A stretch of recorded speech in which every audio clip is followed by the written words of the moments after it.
बुद्ध की कहानियों में से एक कहानी है जो हमें अकेले रहने की ताकत और उसकी समझ को बताती है। यह कहानी एक बार भगवान बुद्ध के एक शिष्य के साथ हुई घटना पर आधारित है। भगवान बुद्ध अपने शिष्यों के साथ एक वन में भ्रमण कर रहे थे। एक दिन एक युवा शिष्य, जिसे आध्यात्मिक साधना में बहुत रुचि थी, ने बुद्ध से पूछा, भगवान, हम संसार के प्रलोभनों और विकारों से कैसे मुक्त हो सकते हैं? मुझे हमेशा ऐसा लगता है कि मैं इनसे बच नहीं पाता और मेरी साधना में विघ्न पड़ता है। बुद्ध मुस्कुराए और बोले, आओ, मैं तुम्हें एक कहानी सुनाता हूं। इससे तुम्हें अपने प्रश्न का उत्तर मिल जाएगा। बुद्ध ने कहना शुरू किया, बहुत समय पहले की बात है, एक गांव में एक युवक रहता था। वह बहुत ही बुद्धिमान और सहृदय था, लेकिन उसे हमेशा यह चिंता रहती थी कि वह अकेले नहीं रह सकता। वह हमेशा लोगों की संगति में रहना पसंद करता था और अगर कभी उसे अकेला छोड़ दिया जाता तो वह बेचैन हो जाता था। एक दिन उस युवक ने सोचा कि वह अपने इस डर से छुटकारा पाने के लिए एक संत के पास जाएगा।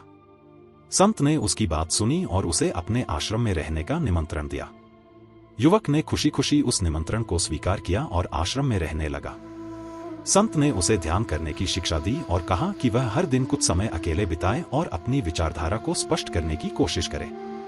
युवक ने संत की बात मानी और ध्यान करना शुरू किया।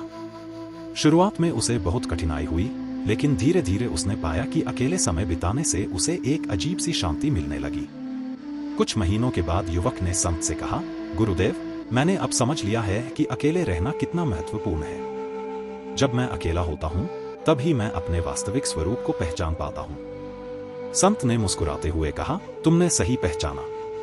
अकेले रहना केवल शारीरिक रूप से अकेले रहना नहीं है, बल्कि यह आत्मचिंतन और आत्ममूल्यांकन का समय होता है।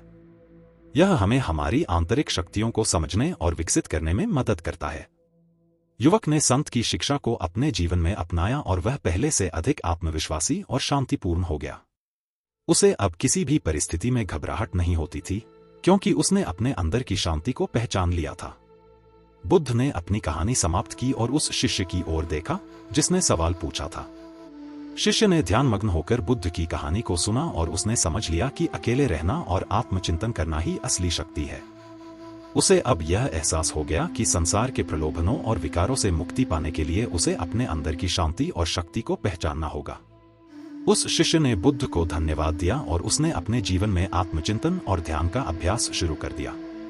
धीरे धीरे उसने पाया कि वह पहले से अधिक शांतिपूर्ण और संतुलित हो गया है। उसकी साधना में भी अब कोई विघ्न नहीं पड़ता था और वह आत्ममुक्ति की दिशा में तेजी से आगे बढ़ रहा था। इस कहानी का सार यही है कि हमें अपनी आंतरिक शक्तियों को पहचानना और विकसित करना चाहिए। अकेले रहने का समय हमें आत्मचिंतन और आत्ममूल्यांकन का अवसर देता है, जिससे हम अपनी वास्तविकता और अपने उद्देश्य को समझ सकते हैं।